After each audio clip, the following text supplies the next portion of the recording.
A Filipino temporary worker is being sent back to the Philippines despite years of legitimate work here in Canada. Ang dahilan, illegal recruiter ang nagpasok sa kanya. Marjorie Carmona Newman reports.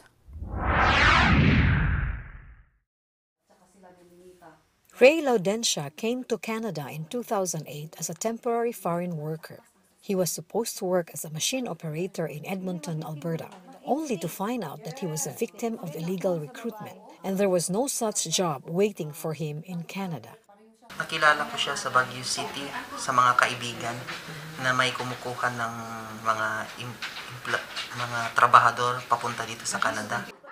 October 2009, Laudentia found work as a live-in caregiver and was issued a work permit for his new job. After completing requirements, he applied for permanent residency last April and was called for an interview by Citizenship and Immigration Canada. He was excited at the thought of getting his open permit but was in for a shock instead.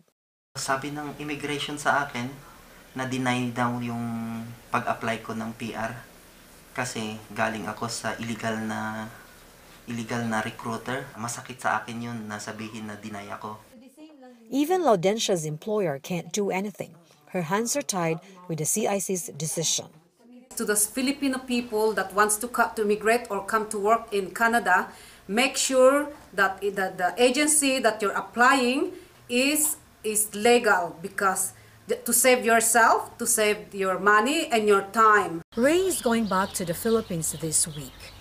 He still hopes to come back to Canada and leave her permanently, adding the immigration's penalty is too harsh for someone who's just a victim of illegal recruitment.